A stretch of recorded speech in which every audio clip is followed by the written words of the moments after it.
Ahora, con respecto a las infecciones, estas suelen ser más que todo nosocomiales. Esto quiere decir que suelen darse intrahospitalario y suele ser por los dedos, las toallas o la ropa que nosotros usemos hacia el bebé.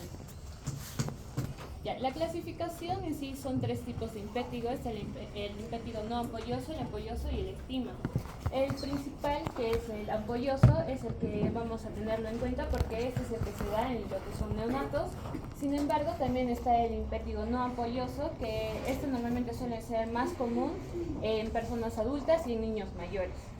Y el ectima, que es muy poco frecuente, que es una forma ya también ulcerativa de lo que es el impétigo. Ahora, también se clasifica en lo que es impétigo primario y secundario. El primario suele ser más que todo cuando la infección ocurre en un lugar donde la piel está sana, previamente sana, y el secundario ya es una infección en los sitios donde la piel ha sido traumatizada por el sistema. Con respecto a la epidemiología, vemos que este impétigo, normalmente, como ya vimos la clasificación, el que nos va a importar más en los neonatos es el ampolloso, que predomina más que todo en lactantes y también en menores, en las primeras 2 semanas de edad, y también que pues no necesariamente suele estar en un sexo, sino en ambos sexos. Ahora, este suele darse también en estados socioeconómicos bajos, suele darse en climas templados o tropicales y también en verano. Y suele darse también en niños desnutridos. Ahora, la mortalidad como tal es del 23% y esto está más que todo relacionado a la sepsis. Sin embargo, si hablamos de la causa como tal bacteriana, sería la segunda causa de mortalidad, que normalmente es el 22%. Ya, vamos a hablar acerca de lo que es la patogenia del impétigo. Hay que tener en cuenta que aquí van a existir factores de virulencia y también los factores inmunitarios del bebé. Con respecto a los factores de virulencia, esto normalmente va a afectar a lo que sería la fagocitosis de lo que sería pues la bacteria, porque hay una interferencia en lo que es el peróxido y la hialuronidasa, lo cual pues va a destruir el tejido y va a promover que haya más propagación de lo que son las bacterias. También va a haber lo que es los exoproductos, que son toxinas exfoliativas, que estas pues van a causar la enfermedad, y normalmente estas también van a causar una enfermedad más complicada cuando se dé por vía hematógena. Como ya les mencioné, el impétigo que nos importa es el impétigo bulloso o ampolloso, porque este va a producir un síndrome que es el síndrome de piel escaldada estafilocócica, que normalmente pues ocurre en los neonatos. Ya. Lo que pasa aquí es que el neonato o el prematuro suele tener una falta de inmunidad específica a esa toxina que les mencioné, y por lo cual pues también hay una función renal insuficiente, entonces no va a poder eliminar estas toxinas. Por lo tanto, hay dos tipos de toxinas, que es la toxina A y la toxina B. La que nos importa es la A, que esta va a producir una separación de lo que es la desmogleína 1, la cual pues va a separar las dos capas, la capa córnea y lo que sería la capa de la epidermis, para que pues haya una separación de la piel y así pues se separe con un trauma mínimo o tal vez se desprenda normalmente sin ningún tipo de trauma. Ya. También vamos a hablar acerca de lo que es el síndrome de piel escaldada, un poco resumido, que normalmente esto suele ser la lisis de la epidermis superior y normalmente es causada por algunas cepas, como es la cepa 55 y 71 de los fagos, del fago 2 específicamente, porque hay varios fagos, y también pues que este se presenta más que todo a los 3 y a los 7 días de vida. Ahora, la clínica como tal es una alteración en lo que es el estado general. La fiebre y también eritema, escarlitiforme, y también hay que tener en cuenta que desde las 24 a 48 horas van a aparecer ampollas frágiles y va a haber lo que es el signo de Nikolsky positivo, que es muy diferente a lo que vemos en el impétigo bulloso como tal. Ahora, el diagnóstico suele ser netamente clínico, sin embargo, para confirmarlo nosotros podemos hacer un raspado en hisopo de lo que son los pliegues, los orificios o las zonas que vemos que están infectadas, para un estudio microbiológico y así pues poder dar un tratamiento adecuado y también saber acerca de la bacteria. Y con respecto al tratamiento, esta va a ser una antibioterapia netamente por vía intravenosa. Ya, bueno, como vemos aquí, tenemos algunos antibióticos que vamos a usar. El primero es la oxacilina, que normalmente se utiliza, y como vemos, pues esta también se va a dividir según la edad gestacional y según los días de vida. Nosotros podríamos utilizar la oxacilina y la nafcilina como primera opción. Luego también podríamos usar lo que es la gentamicina, el linezolid, y como última opción, o si es meticilino resistente a la bacteria, pues usaríamos lo que es la vancomicina. Ahora, en la vancomicina hay que tener en cuenta que las dosis van a depender mucho de lo que es la creatinina sérica que le vamos a sacar al bebé, y dependiendo de la cantidad de la creatinina, pues se va a dosificar según la edad gestacional, y al igual que las dosis, ¿no? Ya, continuando con lo que es el impétigo, la clínica no va a variar mucho, pero vamos a identificarla con el impétigo ampolloso y el impétigo no ampolloso. Entonces, las lesiones del impétigo ampolloso generalmente van a aparecer en las zonas que van a estar en constante fricción, ¿no? O en las lesiones o en áreas triginosas, como son las axilas o las áreas del pañal, además de las extremidades y el tronco. Las características del impétigo ampolloso generalmente suelen aparecer ampollas claras que pueden tener un líquido transparente o también amarillento, y estas pues generalmente suelen convertirse a un líquido amarillo o verdoso o purulento, y estos al romperse van a dejar una costra fina de color marrón. Generalmente las ampollas en el impétigo ampolloso no van a tener un edema o un eritema alrededor. Ya, en cambio en un impétigo no ampolloso, este sí suele estar rodeado de un eritema alrededor y suele tener costras melicéricas. Las lesiones van a comenzar primero como pápulas que van a progresar a vesículas, y como les dije, se van a rodear de un eritema. Luego estas se van a convertir a pústulas que se van a agrandar y se van a romper fácilmente y se van a convertir en las costras. Las características del estima son lesiones que se van a extender más profundamente hacia la epidermis y la van a perforar y van a generar úlceras. Ya, el diagnóstico, básicamente el diagnóstico va a ser el examen físico más la historia clínica, pero a este le podemos añadir lo que es el cultivo. Y como les había comentado mi compañera, en este caso el signo de Nikolsky es negativo. Este signo es cuando pues hay una fricción entre la piel y la ampolla, y se suele desprender, ¿no? En cambio, en el impétigo no va a ocurrir esto. El cultivo se suele extraer un poco de líquido de la ampolla o de los bordes de las costras, y esto nos va a ayudar a generalmente confirmar el diagnóstico. También el cultivo nos va a ayudar a evaluar la susceptibilidad antimicrobiana, ya que existe cierta resistencia en el Staphylococcus aureus. Y bueno, a veces el cultivo muy raramente nos va a dar un diagnóstico dudoso, y para esto podemos utilizar una biopsia, pero como les digo, es ya un caso muy extremo en que no podamos confirmarlo. Y bueno, también podemos utilizar las pruebas serológicas para los anticuerpos estreptocócicos, pero no suelen ser un requerimiento laboratorial frecuente. El diagnóstico diferencial van a ser todas aquellas infecciones que van a generar vesículas o ampollas, y como por ejemplo vamos a tener la psoriasis, dermatosis, foliculitis, y también podemos pensar en aquellas que no infecciosas, como es el toxema dermatitis.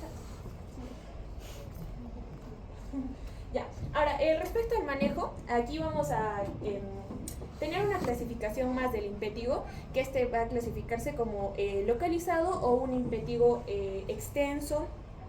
El localizado vamos a definirlo como aquellas lesiones que van a tener menos del 2% de el área total del cuerpo del recién nacido. Entonces, en un caso en el que tengamos un impétigo que sea localizado, que sea no ampulloso, y aparte no tengamos complicaciones que generalmente suele ser la celulitis o algún otro tipo de compromiso sistémico, lo que vamos a hacer es utilizar antibióticos orales resistentes a la beta-lactamasa, como puede ser la cefalexina, cloxacilina o dicloxacilina.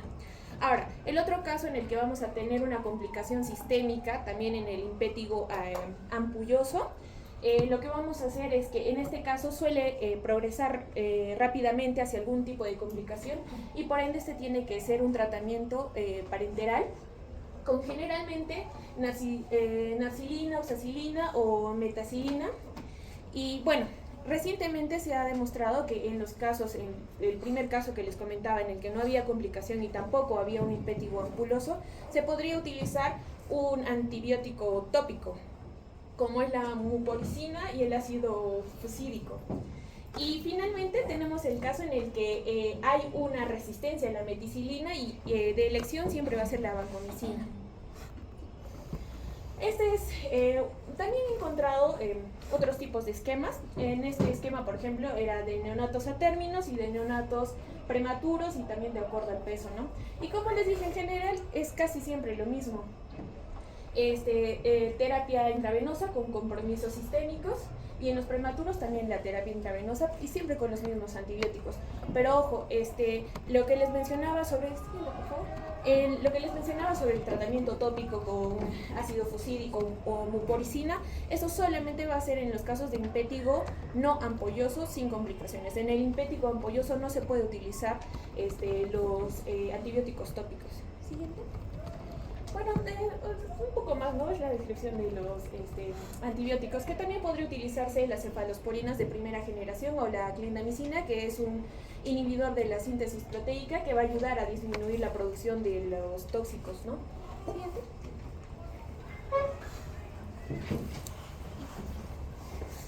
Bien, continuando con conjuntivitis neonatal, esta se define como una inflamación de la conjuntiva, que es la capa que protege al ojo, que generalmente es una infección aguda que ocurre dentro de los 28 días de vida, es decir, en el periodo neonatal.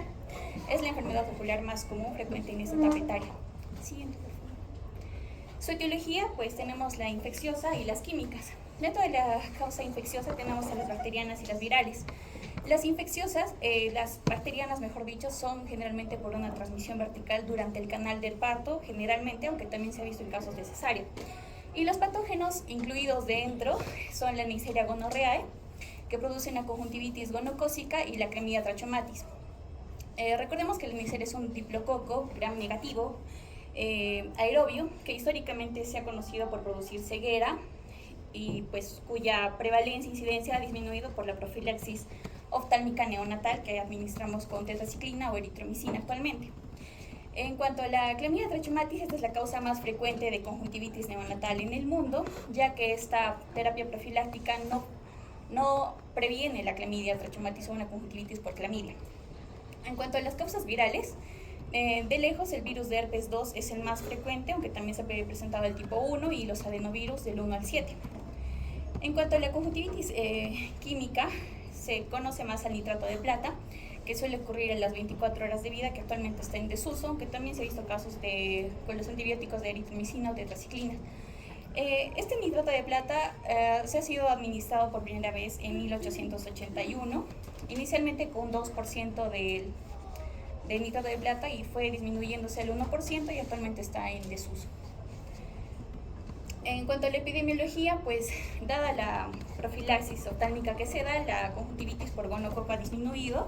Sin embargo, la conjuntivitis por clamidia se sigue manteniendo entre un 3 a 10% de los recién nacidos a nivel mundial.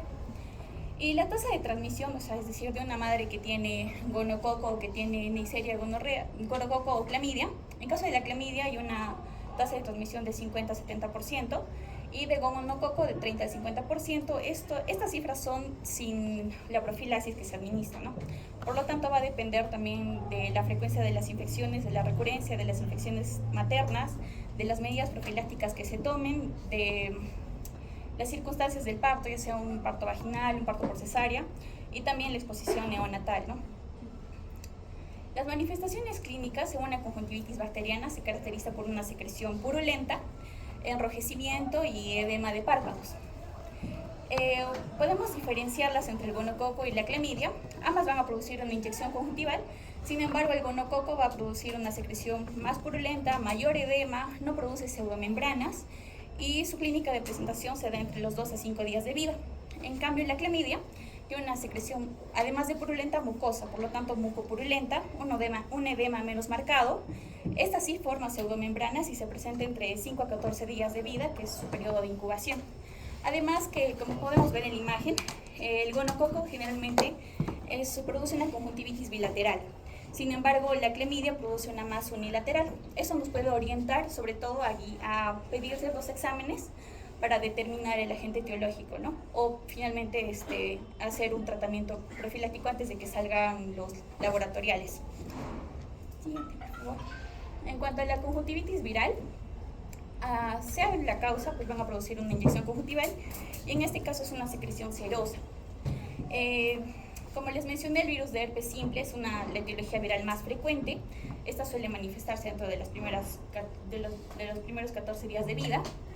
Y además de esta clínica característica viral, pues se acompaña de vesículas palpebrales y también suele dañar la córnea, por lo tanto puede producir una queratoconjuntivitis. Y además que puede acompañarse de adenopatías y tiene una diseminación también sistémica, por lo cual puede producir también fiebre o letargia y en el peor de los casos complicarse con una meningoencefalitis. En el caso de adenovirus, además de la inyección conjuntival y la secreción serosa, esta podemos diferenciarla porque se acompaña de cuadros respiratorios. Sin embargo, se autolimita generalmente. En la conjuntivitis química, pues hay una inyección conjuntival y una secreción menos marcada que ocurre dentro de las 24 horas después de administrado el medicamento profiláctico.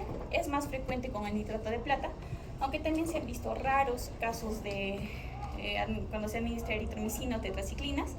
Suele resolverse espontáneamente y se suele recomendar un lavado con solución salina 4 a 5 veces por día. Bueno, como algún recuerdo histórico, pues el ginecólogo Carl Sigmund Franz creó en 1881 idea este método para prevenir la conjuntivitis gonocócica que producía ceguera. Y pues inicialmente, como les mencioné, se usaba una solución de nitrato de plata al 2%, que luego fue bajándose al 1%. Y bueno, actualmente incluso las medidas profilácticas se les sigue llamando CREDE. En cuanto al diagnóstico, pues nos guiamos de un examen clínico, ya la inyección conjuntival, la secreción. Les hablé de que la bacteriana es una más purulenta, en cambio una viral es más serosa. Las lesiones perioculares que por ejemplo las vesículas, que nos pueden decirnos que se trata de una enfermedad por virus herpes tipo 2. Las adenopatías o los síntomas sistémicos que ya nos pueden alertar, ¿no?, de un compromiso mayor. En cuanto a los antecedentes, pues es importante saber si la madre ha tenido clamidia, gonococo o virus de herpes, ¿no? Herpes. El PCR o la reacción de cadena de polimerasa es el método más fiable para determinar el agente etiológico y las pruebas serológicas también se pueden realizar, sobre todo para virus de herpes simple. El cultivo, el GRAM y el antibiograma es cuando sospechamos de causas bacterianas. La toma de muestra en el caso de la clamidia, se recomienda hacer una inversión de la conjuntiva para tomar células epiteliales conjuntivales, ya que la clamidia es un virus, una bacteria intracelular obligatoria, ¿no? En cambio, el gonococo con buenas muestras de secreción puede ser suficiente. Los métodos de cultivo para la clamidia es el McCoy y en el gonococo es el agar Tiger Martin. Ahora, el modificado es uno que puede aislar más fácilmente a los gonococos patógenos. En cuanto al tratamiento, pues en todos los casos os recomiendo solución salina al 0.9%, un lavado de 4 a 5 veces por día. Si hablamos de un gonococo, pues el de elección es la ceftriaxona intravenosa o intramuscular de 25 a 50 miligramos por kilo en dosis única. Y ahora una alternativa es la cefotaxima de 100 miligramos por kilo en dosis única vía endovenosa. Si hay una infección diseminada, pues la cefotaxima en 100 miligramos por kilo en 2 dosis durante 7 días.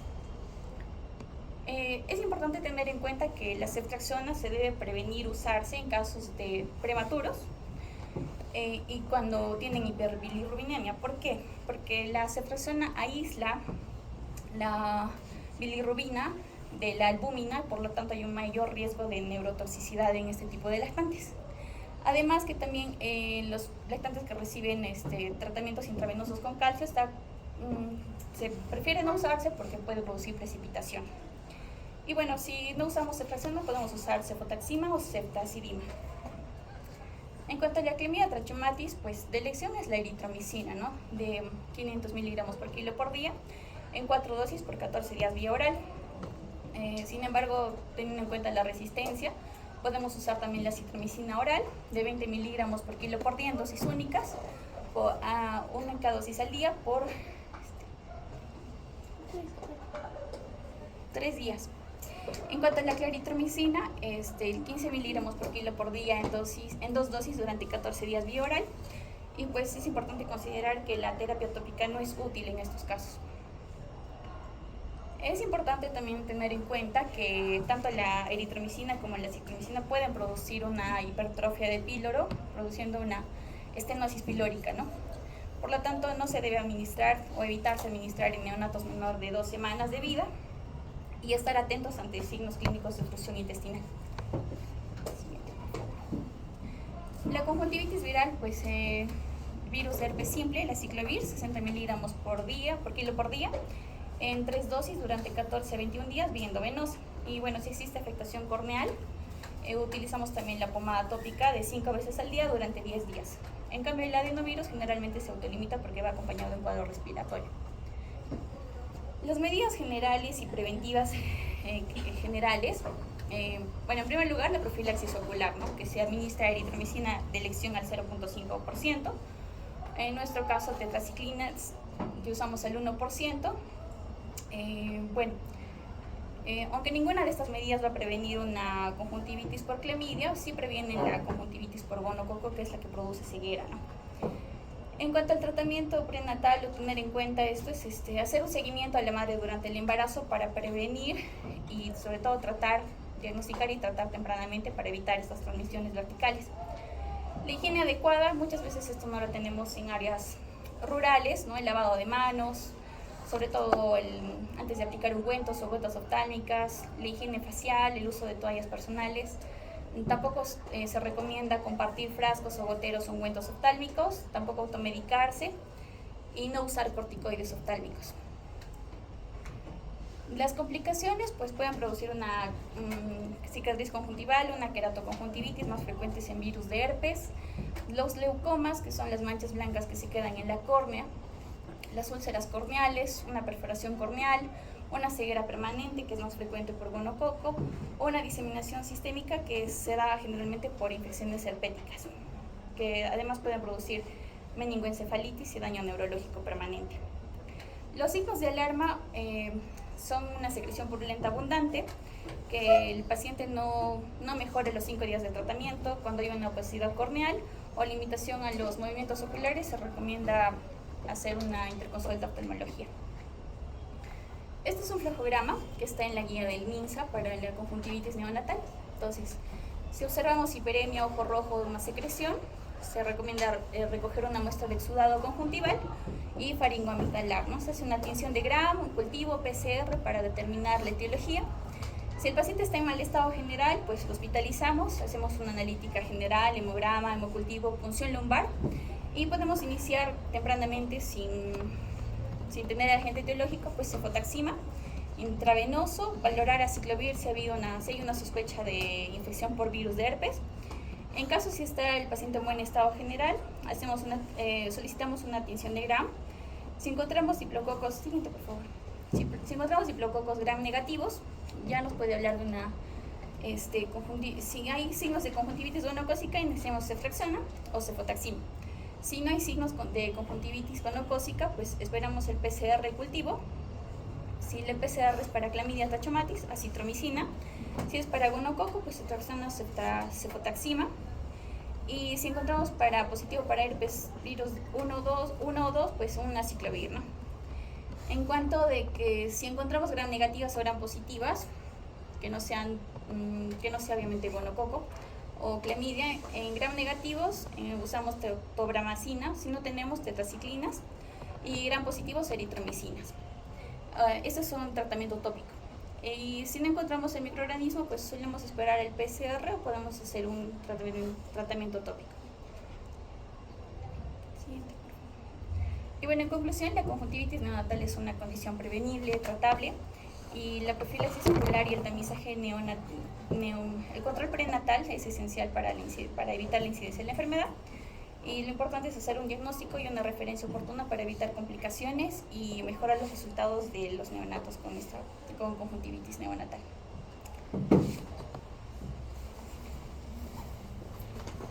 Bueno, continuando con la exposición, ahora vamos a hablar del tema de oncolitis. Ya. Yo me voy a basar en este caso de primero un artículo denominado Cuidado del ombligo y manejo de trastornos umbilicales en niños de up-to-date, y también de dos guías, una de México y otra de la Sociedad Española de Pediatría, y también para hablar un poco de cómo es la progresión de la caída del muñón del cordón umbilical, me voy a basar de las imágenes que proporciona el Stanford Medicine. Bueno, de acuerdo a la definición, oncolitis básicamente es la infección, ¿no?, de lo que vendría a ser el ombligo y bueno, de los tejidos circundantes. Esto por lo general se da, ¿no?, en lo que vendría a ser el periodo neonatal, y puede llegar a estar limitado o puede llegar a diseminarse y generar sepsis y otras complicaciones como meningitis más adelante. De acuerdo a la epidemiología, es mucho más frecuente en este caso en países no desarrollados, no en países con recursos limitados, porque en países desarrollados, como podemos ver, la incidencia es muy pequeña, es alrededor del 0.7%. En caso de países con recursos limitados, tenemos de una incidencia desde lo que vendría a ser el 8% en caso de que el parto sea en un centro de salud, o del 22% en caso de los partos en casa, que todavía existen. También afecta por igual a ambos sexos, y las complicaciones, y la mortalidad, que es del 7 al 15%, depende sobre todo de las complicaciones, en este caso de sepsis. De acuerdo a la fisiopatología, sabemos que el cordón umbilical pues conecta básicamente la madre con el feto, el paso de nutrientes, etc. Entonces al momento del nacimiento se tiene que cortar el cordón umbilical, se tiene que clampar. Entonces queda como que un remanente o un muñón, por así decirlo, que tiene que caerse, o bueno, se va a caer de manera espontánea en los días siguientes. Esto depende de la bibliografía, algunos mencionan 1 semana, 2 semanas, incluso hasta 3 semanas. Y este cordón, este tejido que va pues con el tiempo secarse y convertirse en tejido desvitalizado, va a ser un correcto sustrato para la colonización de ciertas bacterias patógenas. Para ciertas bacterias cutáneas, entéricas, etc. De acuerdo a la prevención, se habla también del lavado de manos con agua y jabón. Esto sobre todo cuando vamos a dar de alta a las mamás. Que tengan cuidado en esto, ¿no? Porque quizás en el hospital sí tenemos entendido estos principios, pero igual cuando la mamá llega a manipular ya en la casa del niño, siempre se tiene que lavar para no transmitir ningún tipo de patógeno. También se menciona practicar contacto piel a piel de la madre y el recién nacido, porque básicamente vas a llegar a transmitir las bacterias de la microflora de la mamá, y entonces estas bacterias saprófitas van a servir como un mecanismo de defensa competitivo si es que llegan otras patógenos. También hablamos de la aplicación tópica de clorexidina al 4%, pero según la OMS menciona que lo mejor es que el cuidado de este muñón o del rezago tiene que ser simplemente secado y dejarlo al aire libre. No cubrirlo ya sea con gasas, fajas o el mismo pañal que no llegue hasta esta zona, porque lo único que vas a generar va a ser un ambiente húmedo y propicio para que colonicen bacterias, ¿no? Y también evitar pañales, contaminación con orina y heces, no aplicación de sustancias usadas culturalmente, y bueno, mantener limpio y seco el cordón umbilical. Siguiente, por favor. Ya factores de riesgo, mismo prácticas no higiénicas del cordón umbilical, manipulación inadecuada del cordón umbilical, aplicación del cordón umbilical por costumbres culturales de sustancias no apropiadas, ¿no? Hay algunos ciertas costumbres que incluso pueden llegar a contaminar la zona con estiércol de vaca, ya sea talco, aceites, saliva, etc. También otros factores de riesgo sería ruptura prolongada de membranas, infecciones maternas, en caso de que exista historia materna de coriomionitis también, que podría generar una colonización sobre todo de bacterias anaerobias. Luego parto no estéril, ¿no? Acá pensaríamos ya también en tétanos, prematurez, bajo peso al nacimiento, neonatos con sistemas inmunes débiles o deficientes, en este caso con trastornos de adhesión leucocitaria, neonatos hospitalizados sometidos a procedimientos invasivos. Siguiente, por favor. Esta es la tabla que nos da la guía española de pediatría, que en este caso menciona que ya podemos estar sospechando de qué tipos de microorganismos, de acuerdo a los factores de riesgo, pueden estar polinizando. En este caso, si es que no hubo un cuidado no estéril del cordón, sobre todo en partos en hogares, pues descartar Clostridium tetani, en caso del antecedente de corioamnionitis materna, como ya le dije, anaerobios, y en caso de ingreso previo a unidad de cuidados intensivos neonatales, pues básicamente ya pensar en Staphylococcus aureus meticilino resistentes, y esto también nos podría guiar un poco también a la hora del tratamiento. Entre los patógenos más frecuentes tenemos a la cabeza Staphylococcus aureus, seguido de otros, como estarían Staphylococcus epidermidis, Escherichia coli, y bueno, en caso de historia de corioamnionitis materna, pues podríamos pensar en Bacteroides fragilis, Streptococcus y Clostridium perfringens, que son anaerobios. Siguiente, por favor. Acá tenemos lo mismo. Ya, de acuerdo a la clínica, pues básicamente son signos inflamatorios, ¿no? Básicamente tenemos dolor, vamos a encontrar eritema, vamos a encontrar induración, ¿no? En la zona del ombligo y los tejidos circundantes. También en caso de que la secreción, puede haber secreción purulenta, y en caso tenga un olor, sea maloliente, podemos también sospechar de lo mismo de infección anaeróbica. Y cuando se presentan signos sistémicos, fiebre, taquipnea, taquicardia, llenado capilar retardado, ya tenemos que pensar en que ya es una infección mucho más grave, que ya está llegando a sepsis, y entonces hay que tener mucho cuidado con este tipo de neonatos. De acuerdo a la guía mexicana, mencionan que en base a la extensión de la infección pueden reconocerse 3 categorías, que simplemente sea una descarga purulenta, después celulitis, linfagitis de la pared abdominal, y ya una extensión de la inflamación al tejido celular subcutáneo, fases profundas, que ya se referiría a una complicación como fascitis necrotizante. Siguiente. Bueno, de acuerdo, hay ciertas imágenes que proporciona Stanford Medicine que pues básicamente nos serviría de guía, por así decir, para ver cómo es la progresión de la caída, ¿no? del muñón. Como podemos ver, a las primeras horas tiene una coloración mucho más amarillenta, mucho más pálida, se pueden incluso identificar las 2 arterias, la vena, ¿no? Siguiente, por favor. Luego, con el pasar de los días, pueden aparecer estas líneas oscuras que se referirían básicamente a los coágulos, ya sean de las arterias o de la vena, y que sería normal. Y bueno, siguen pasando el tiempo, la coloración poco a poco se vuelve un amarillo mucho más oscuro. Siguiente, por favor. Y luego se va indurando, se va secando y ya forma esta estructura, ¿no? También cabe resaltar que mencionan que cuando ya se desprende de manera espontánea el muñón, puede incluso todavía persistir cierto tipo de secreciones, incluso sanguinolentas, que pueden ser normales. Bueno, también mencionan que también puede tener este color, una coloración un poco más verdosa, de acuerdo en este caso si es que tuvo contacto con meconio intraútero. Y acá mencionan que puede haber incluso regiones eritematosas por encima. Esto se refiere básicamente porque al ser una estructura ya el muñón mucho más seco, mucho más duro, pues puede llegar a generar roce a las estructuras cercanas y generar esto, pero no debería de confundirse con falitis. Lo mismo, eritema periumbilical antes de que se desprenda, y en el caso de onfalitis, bueno, ya la induración y signos de hiperemia, puede haber edema, y normalmente delimitan las zonas, en este caso de la hiperemia, para ver, ¿no?, qué tan rápido se extiende en este caso la colonización. Los estudios complementarios, lo mismo, hablamos de hemograma, de proteína C reactiva, cultivo, ¿no?, del exudado que puede llegar a secretar el muñón, y también hemocultivo. Si en caso de que ya se presente sintomatología más, signos sistémicos, ya podríamos pedir cultivo de líquido cefalorraquídeo, pedir cierto tipo de estudios de imagen.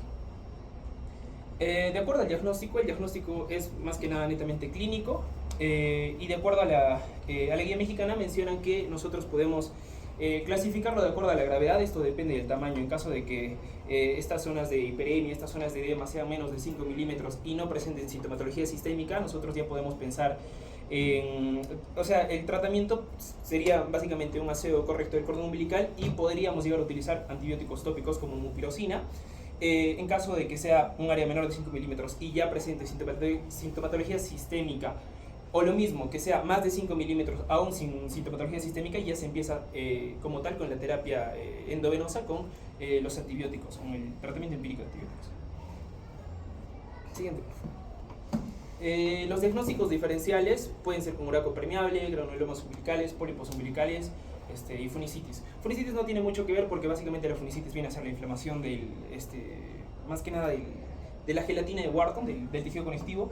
En caso de uraco permeable, se puede llegar a pensar porque básicamente el uraco permeable es la comunicación, ¿no?, que existía en el momento de la gestación, ¿no? De la vejiga con lo que vendría a ser el ombligo, donde puede haber secreción, ¿no? En este caso de orina, entonces podemos pensar que puede ser onfalitis, pero bueno, de acuerdo a que en caso de Uraco, al igual que en granulomas umbilicales, no hay estos signos, ¿no? De dolor, de zonas eritematosas. Los granulomas umbilicales ya también tienen que ver como, por así decir, rezagos de tejido granulomatoso que todavía permanecen como masas rojizas, ¿no? Después del desprendimiento del muñón, y por lo general se resuelven espontáneamente. En caso no se resuelvan, se tendría que cauterizar con nitrato de plata. Siguiente, por favor. De acuerdo al tratamiento, el tratamiento tiene que cubrir, ¿no? Gram positivos, gram negativos, el tratamiento empírico. Entonces nosotros, bueno, la bibliografía menciona que se tiene que utilizar penicilina antiestafilocócica y añadirle un aminoglucósido. En este caso podríamos utilizar cloxacilina más la gentamicina. En caso nosotros tengamos comunidades donde hay una alta prevalencia de Staphylococcus aureus meticilon resistentes o tuvo historia, ¿no? En este caso antecedentes de estar en UCI el bebé, en UCI, entonces nosotros ya también podríamos cambiar la penicilina antiestafilocócica por vancomicina más gentamicina. Y en caso nosotros sospechemos de que es un patógeno anaerobio, podríamos añadir en este caso metronidazol. Siguiente, por favor. Y acá vemos que el tratamiento antimicrobiano empírico viene en razón de eso, ¿no? Sospechas. Por ejemplo, si sospechamos de Staphylococcus aureus meticilino resistentes, podríamos cambiarlo, en este caso con vancomicina más gentamicina. En caso de pensar en coriamnionitis materna, ¿no? Que ya es básicamente, ya pensamos en anaerobios, podríamos añadirlo, ¿no? El metronidazol. Y bueno, la elección de antibióticos según la gente aislada. Siguiente, por favor. Las complicaciones más frecuentes sobre todo son sepsis y fascitis necrotizante, donde vamos a ver edema periumbilical, piel con apariencia de naranja por obstrucción de vasos linfáticos y coloración azul púrpura. También ahí pueden aparecer complicaciones peritoneales como vómito biliar, diarrea, distensión abdominal e hipersensibilidad, o abscesos, los cuales pueden estar localizados o extenderse a planos más profundos, peritoneales o retroperitoneales. Siguiente, por favor. Y bueno, ya para terminar tenemos un flujograma que nos lo proporciona la guía mexicana, donde mencionan, por ejemplo, si es que nosotros encontramos en el examen físico estos pues, signos de onfalitis, deberíamos de clasificar, como ya lo mencioné anteriormente, de acuerdo a cuál es el área, ¿no? Que compromete y si es que presenta sintomatología sistémica o no. Si es que no presenta sintomatología sistémica y es menos de 5, lo mismo, aseo del cordón umbilical, uso de estos antibióticos tópicos como mupirocina y ver si hay mejoría, ¿no? Y bueno, el correcto seguimiento, igual en este caso si es menos de 5 con datos sistémicos o es más de 5 con o sin datos sistémicos, ya se tiene que iniciar la terapia antibiótica empírica por vía intravenosa. Sí. Ahí terminado, gracias.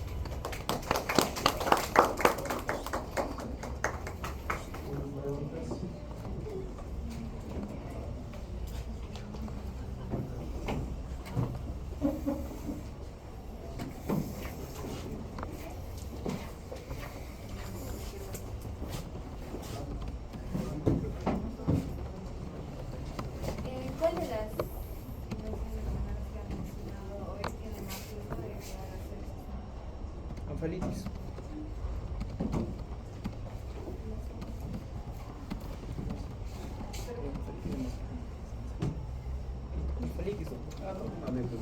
La onfalitis porque está más por la proximidad con las estructuras vasculares, más que nada. Con la circulación, central. ¿Cierto? Está muy cerca por el conducto venoso, está muy cerca vena cava y te hace toda una sepsis. Estamos hablando de sepsis, estamos hablando de que hay una infección en todos los tejidos, ¿no es cierto? No está localizado. Entonces hay mayor riesgo. De ahí que cuando hablamos de onfalitis, el tratamiento es preferiblemente hacerlo hospitalizado. ¿Sí? Una onfalitis no podemos tratar ambulatoriamente con un jarabito. Tiene que recibir tratamiento parenteral. ¿Cómo podemos tratar una onfalitis? El tratamiento empírico es con una penicilina antihistamínica, cloxacilina más gentamicina para cubrir gran positivos y gran Una oxacilina o una cloxacilina, que son los medicamentos básicos para estafilococo. Porque una onfalitis ustedes pueden encontrar de gram positivos, estafilococo, el más frecuente, y de gran negativos, una E. coli, lo más frecuente. Y acá cambia la situación en relación a una sepsis temprana o tardía que les dije, empecemos con ampigénica. Acá empecemos con oxagenta, oxacilina y gentalicina. ¿Qué pasa si sería resistente? O sea, sería un estafilococo meticilino resistente. Pasaríamos a vancomicina. Ok. Otra pregunta.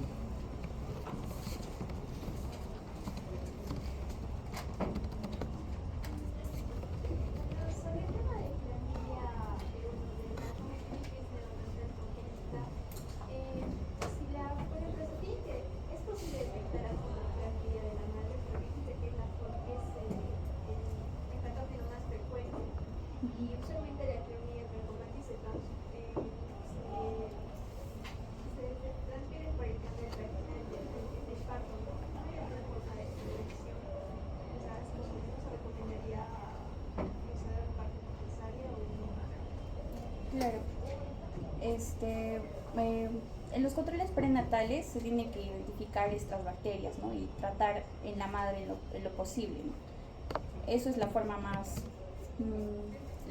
ideal de prevenir una conjuntivitis neonatal, ¿no?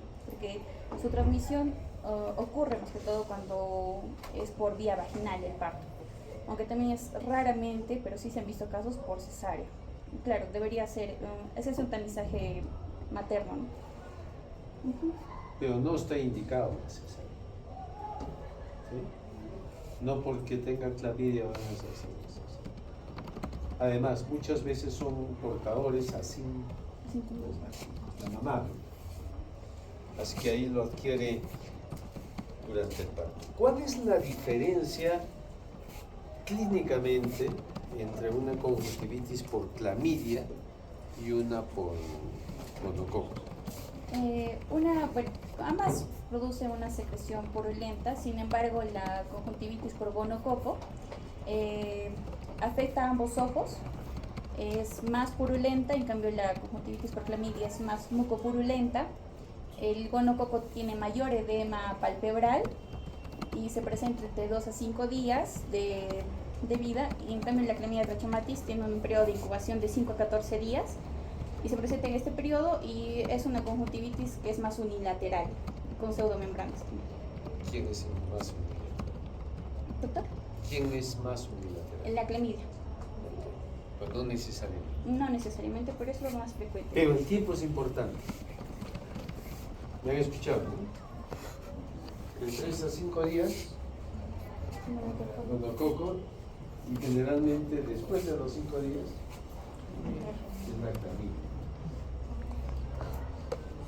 La clamidia también me produce una neumonía por clamidia. Pero la neumonía por clamidia igual es tardía, después de la primera semana. Si hablamos de clamidia. Acuérdense, la clamidia es un germen intracelular, ¿no es cierto? Lo que conocemos como infecciones, también el micoplasma, son intracelulares. Y la elección de tratamiento parenteral oral.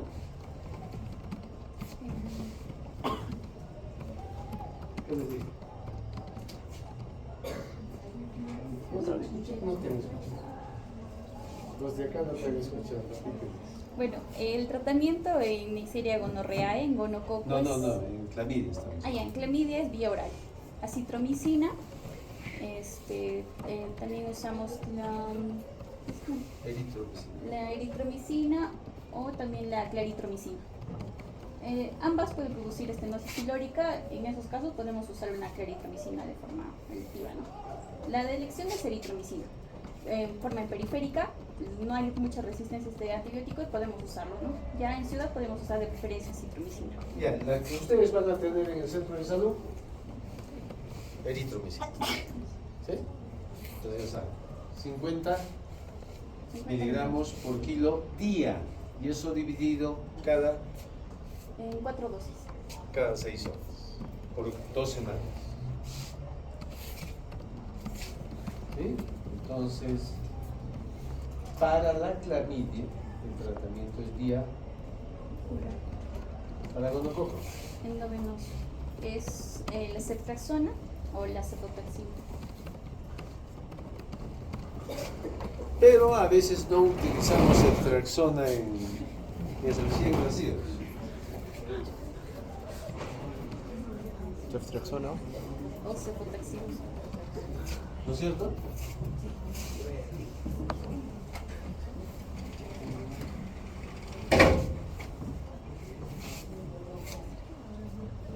¿Qué pasó? No. ¿Por qué? Puede producir el síndrome del hombre rojo. ¿El hombre rojo? ¿Cómo es eso el hombre rojo? No me confundas con síndrome gris. Eso produce cloranfenicol. Pero la ceftriaxona nosotros no la utilizamos al igual que el... Si es que no hay ictericia, la podrías utilizar. En prematuridad también no se prefiere. En usar. prematuros tampoco. Si no hay ictericia y el niño de repente lo han identificado después, pueden utilizar ceftriaxona. Pero si hay ictericia, no, porque va a agravar el cuadro de ictericia y puede producir cáncer. Entonces, si no hay ictericia, lo pueden utilizar.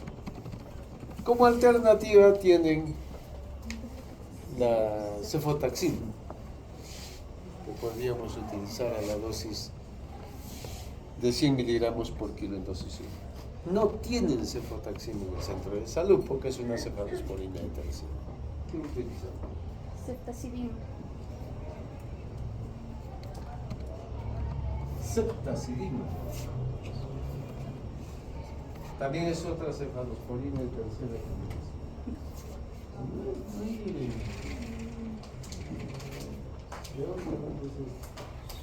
Cefalexina. Cefalexina. Penicilina G sódica. Lo mismo que utilizan para sífilis, pueden utilizar para gonococo. Penicilina G sódica. Y es que muchas veces en los centros de salud no hay todos los medicamentos. Entonces podrían tener ese tipo de alternativas. Pero en gonococo siempre tiene que ser parenteral. ¿Sí? Vamos, ¿qué otra cosa me preguntabas?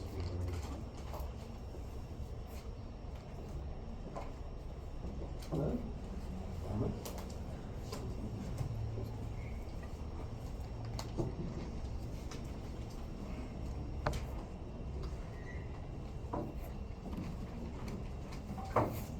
¿Por qué se produce el síndrome de piel escaldada?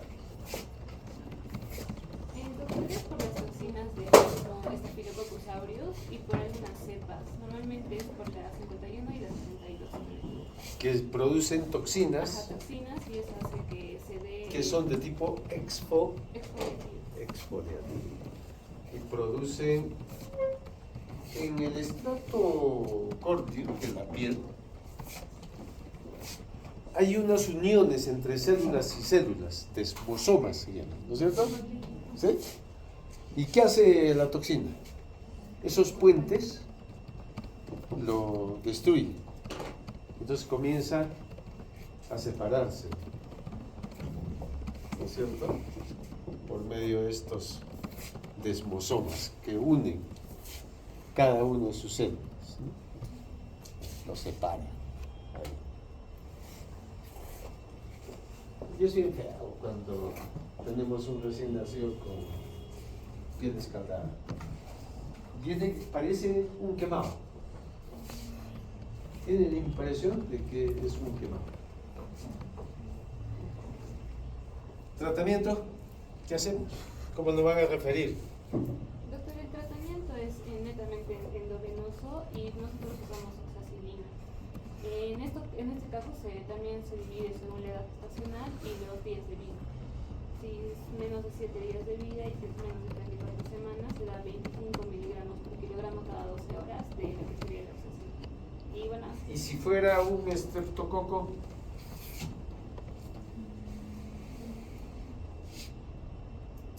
Un impétigo seroso. En el caso de un impétigo, ¿cuál sería el tratamiento en caso de un impétigo? Porque una cosa es que haga piel escaldada, que es estafilococo, ¿no es cierto? Pero el impétigo, que es esas ampollitas, a ver, ¿qué cosa? Ahí está. Y otro que tenías acá, a ver, otro.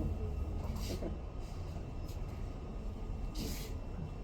Esto no es un síndrome de piel escaldada. Y la etiología es diferente. Es un impétigo, ¿no? ¿Qué tipo de impétigo? ¿Qué le dices?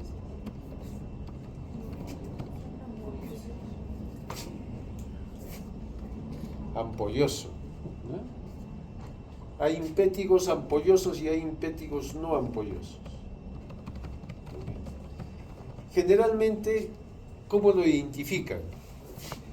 ¿Cómo describirían estas costritas? ¿Qué color? Amarillentas, ¿no? En los libros lo van a encontrar como melicéricas. Melicéricas. ¿Qué significa? Parecido a la miel. Son ampollas que se salen, ¿no? También, y producen este tipo de lesiones en los otros tipos de ampolloso. Entonces, recién nacidos podemos tener las dos partes, ¿no? En impétigo. No ampolloso y ampolloso. El no ampolloso generalmente está en las zonas de orificios, alrededor de las orejas, alrededor de las fosas nasales, alrededor de la boca, ¿sí? Y los ampollosos generalmente están ubicados en la zona inferior del cuerpo, generalmente en la zona del pañal. ¿Qué hacer con esto? ¿Qué hacemos? ¿Qué van a hacer? Bueno, en el caso de un impétigo ampolloso, va a ser el tratamiento endovenoso con oxacilina y, bueno, referirlo, ¿no?, a un hospital de tercer nivel. Referir. Evitar, también en los impétigos ampollosos, evitar los tópicos en la piel. ¿En qué casos lo utilizas el tópico? Crema, En ¿no? en los no ampollosos y en los que no hay compromiso sistémico. Que no sea mucho, ¿no? Que sean lesiones Localizado. mínimas, Menor localizadas. al 2%. ¿Sí? Ujú. ¿Qué utilizarían? mupirocina y ácido fusílico. También ácido fusílico. El que más tienen en disposición, mupirocina. ¿Eh? Ácido fusílico no tienen en este. Pero el petitorio sí está mupirocina. Entonces eso pueden utilizar cada 8 o cada 12 horas. ¿Sí? Muy bien. ¿Qué otra pregunta? No sé qué más discutimos.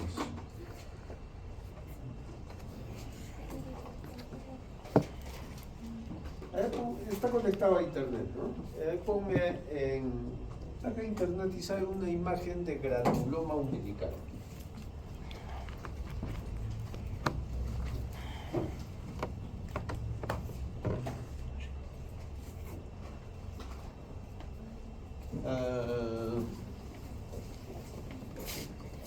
Cualquiera de esos. Ya, entra ahí. Muchas veces hay confusiones con otro tipo de lesiones a nivel de cordón umbilical o de muñón. Una de los más frecuentes es esto. Esta lesión que parece como que no ha cicatrizado y se ve una tumoración rojiza, mucosa, que se llama granuloma. Y como estaba ubicado en el ombligo, decimos granuloma umbilical. ¿Qué hacemos con esto? Lo tenemos que cauterizar ¿Qué tipo de cauterización? con nitrato de potasio. O sea, una cauterización química. Pero por lo general se resuelven espontáneamente. Si no se resuelven, no sé cuánto. Muchos de estos crecen y siguen creciendo. No debe persistir más allá de las 2 semanas. Si no, con nitrato de plata, es un lapicito, ¿no? Es un lapicito. Si esto está húmedo, suficiente pasarle toda la zona respetando los márgenes de la piel, porque si no, se van a comprometer la piel, ¿no? Si ustedes tocan el nitrato de plata, también van a tener el problema de que su piel se va a poner negra. ¿No es cierto? Va a demorar en normalizarse después de una semana que cambie la piel. Igualito sucede con el bebé. Y eso hay que estarlo curando hasta que desaparezca. ¿Sí? Hay otra lesión en ombligo. O sea, estas son cosas que ustedes te tienen que resolver. No quiero ver referido a ningún tipo de este paciente. Esto no es una onfalitis, ¿no? Y a veces me lo refieren como si fuera una onfalitis. Una onfalitis, itis, significa que hay inflamación. Por lo tanto, ¿cómo van a encontrar acá? A ver, ponme la imagen que pusieron de onfalitis.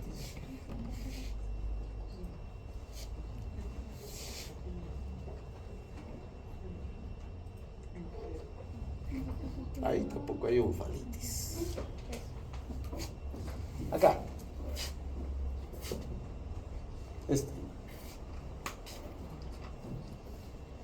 Porque muchas veces, me acuerdo la vez pasada, hubo un pediatra que vino y comenzó a utilizar medicamentos en varios niños de alojamiento conjunto, porque según él era onfalitis.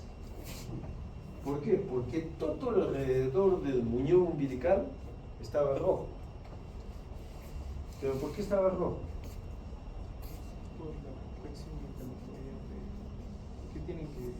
Por la curación que venía la técnica o la licenciada, y a todos los bebitos friccionaba con su alcohol y los encontraba rojos. O sea, no es que ese eritema aislado, que puede ser tipo esto, puede decir onfalitis. ¿Qué tiene que ver para la onfalitis? Si yo toco, calor. Si yo lo veo de costadito, edema, ¿no? Si está con cambio de color, con rubor, eritema, también, ¿no? ¿Qué otra cosa debe haber? Dolor, ¿no? ¿Qué otra cosa puede haber? Secreción, ¿no? Entonces, eso es una onfalitis. Es como un volcancito, se pone la zona periumbilical. La onfalitis es una infección periumbilical. No significa infección de esto. ¿Sí? La onfalitis es una celulitis, o sea, de la pared alrededor del ombligo. Esa es una onfalitis. Porque si fuera el cordón mismo, a ver, pongo en internet funicitis, con ese. Funicitis.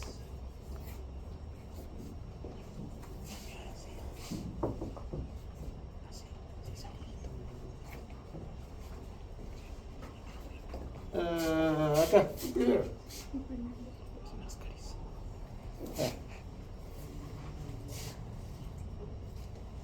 Ya, ¿qué es una funicitis?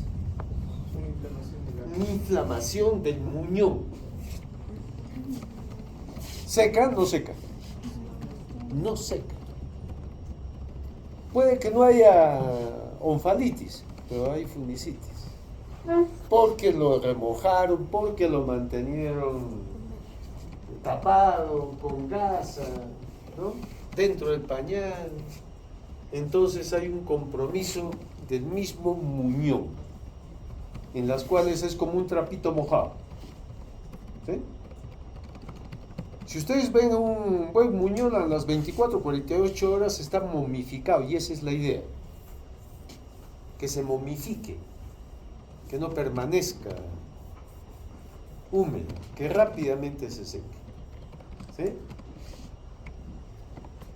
Entonces, ¿qué hay que hacer en este caso? Primero, recomendarle que lo tenga al aire, ¿no es cierto? Fuera del pañal, el pañal siempre por debajo, que no lo cubra, que no le ponga nada.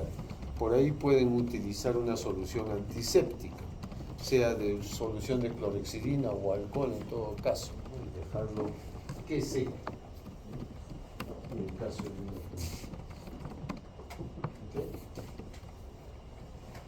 preguntas. Estoy haciendo tiempo para darles tiempo a pensar. ¿Cómo se podría diferenciar una dermatitis del pañal con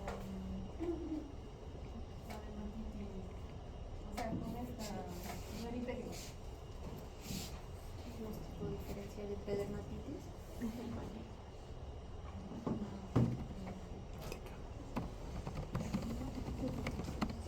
La dermatitis del pañal normalmente no tiene lesiones secundarias, como por ejemplo vesículas o algún tipo de ampolla o esas costras que vimos en el pie.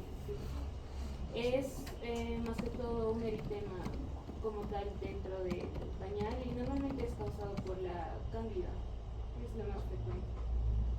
¿Cuál? La dermatitis del pañal. Ponme impétigo neonatal. Impétigo neonatal, imágenes.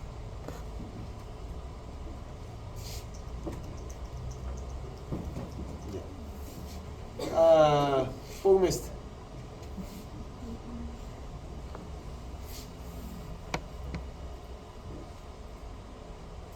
Los impétigos neonatales, lo más común es esto. Los bulosos, ¿no? Los ampollosos. Este es el más común. Entonces la pregunta yo la quiero entender, va. A ver, ¿esto es una dermatitis? ¿No es una dermatitis?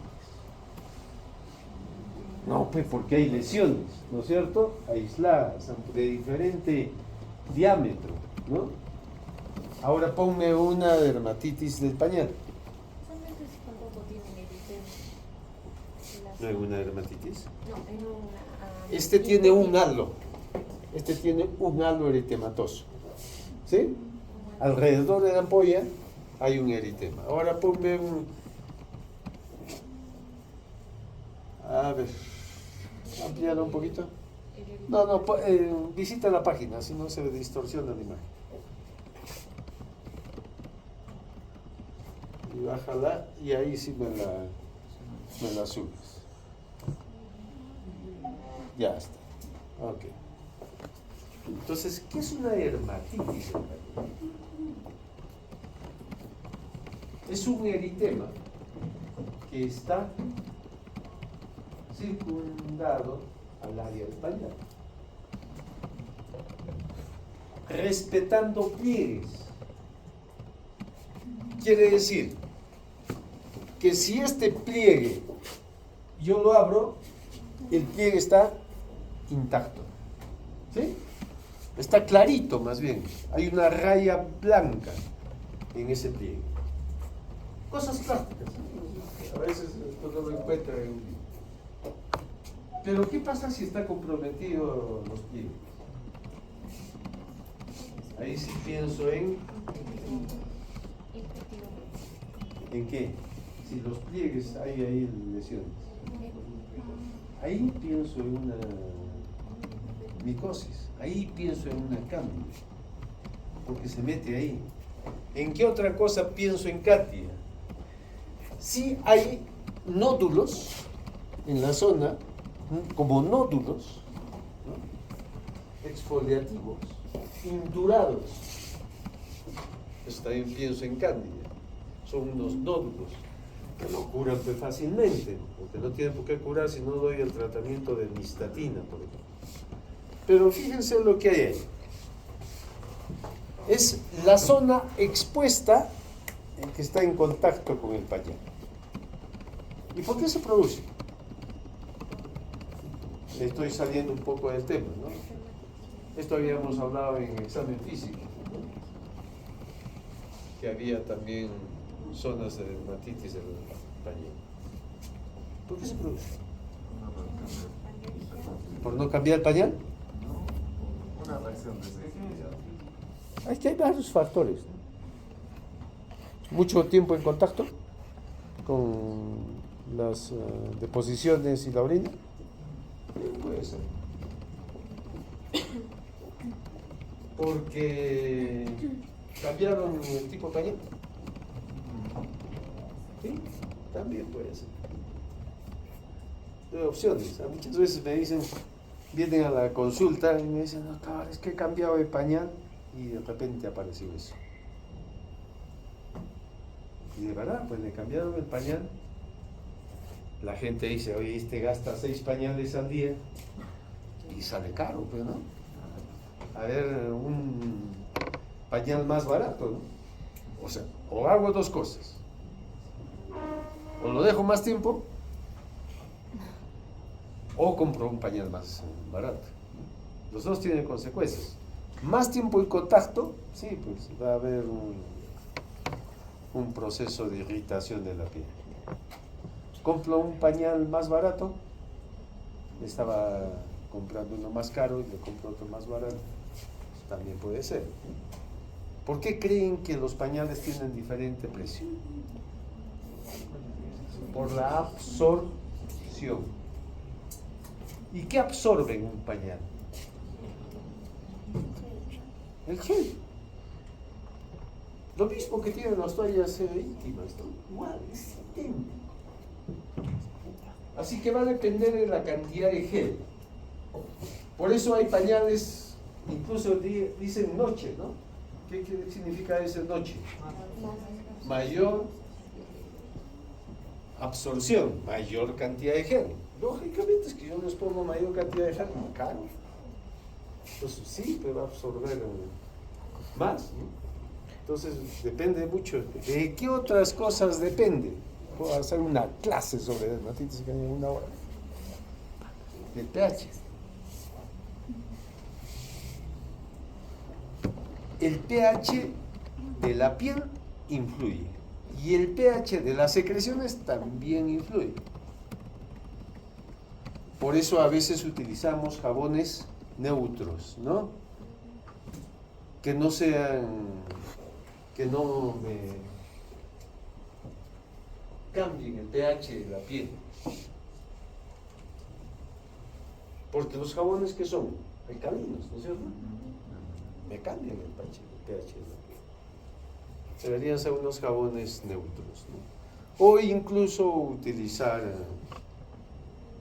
hay soluciones íntimas en base a ácido. Las señoritas. Porque la zona íntima no se lava con jabón. Ácido láctico. ¿Y para qué sirven esas soluciones de ácido láctico? Para mantener el pH. Pues eso es importante a veces utilizar ese tipo de jabón. ¿Qué otro? El pH de la secreción. ¿La orina qué pH tiene? ¿Ah? Ácido. ¿Y la orina puede ser alcalina o no? ¿Sí? ¿Puede ser alcalina?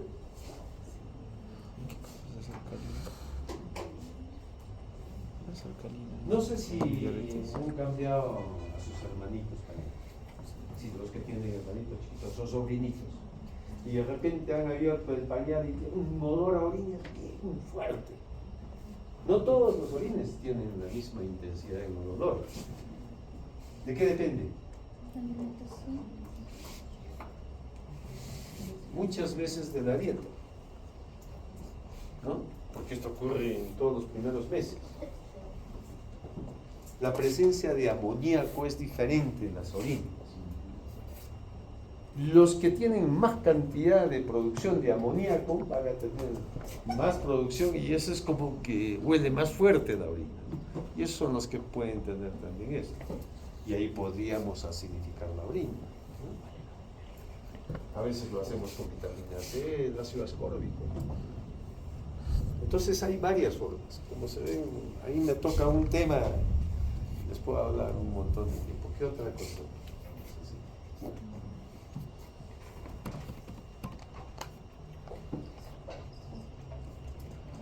¿Qué otra duda?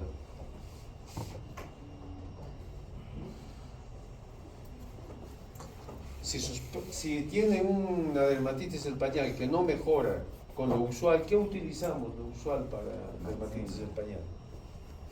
Maicena. Maicena. Peor. Por eso está así.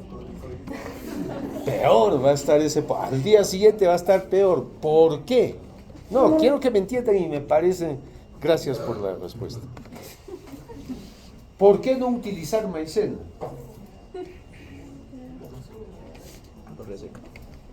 Lo que hace la maicena, se pega a la piel y cuando el niño se orina, la maicena es la que absorbe, no el pañal. La maicena es la que absorbe el agua y mantiene húmeda la zona. ¿Qué va a pasar con la piel? Herida se va a hacer.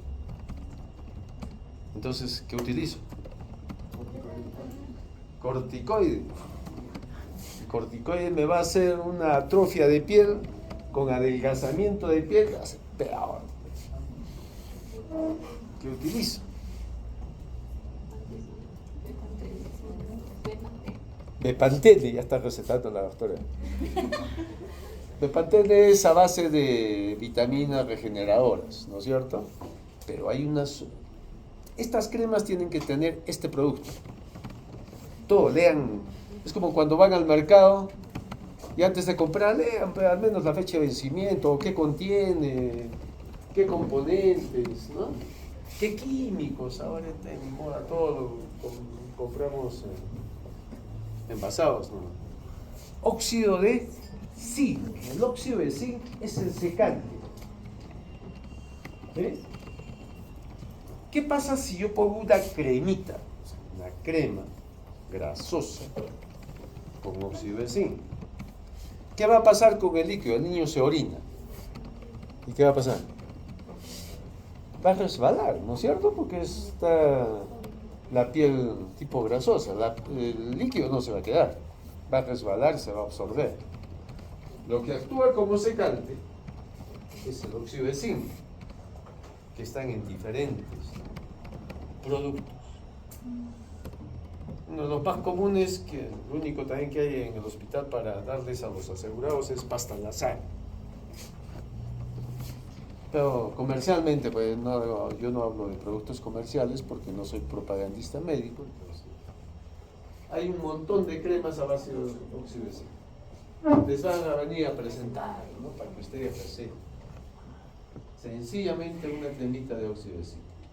Cualquiera. Siempre hay que curar después de aseo en cada cambio de pañal. Si 5 veces lo cambian en 24 horas, esos 6 meses hay que hacerlo. Aseo y curar. Una película, no tanto. ¿No? Otra pregunta. Creo que ya se acabó. Hay muchas cosas que son interesantes como esta que les va a servir para el diario, ¿eh? Porque esto es, sí, pues del diario, todos los días. Van a estar en el centro de salud, van a hacer consulta y todos los días va a venir algún niño con eritema del pañal, con dermatitis. Muy bien, si no hay nada más, hasta acá llegamos. ¿Qué pasa? Tu título pasa.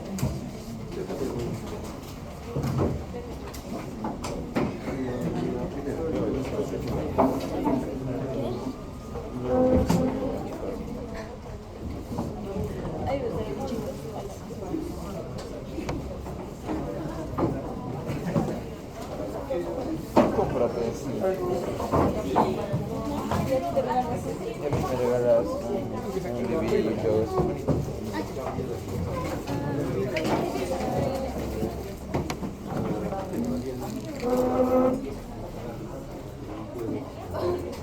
Hoy como así que yo bañaba en nitrato de plata.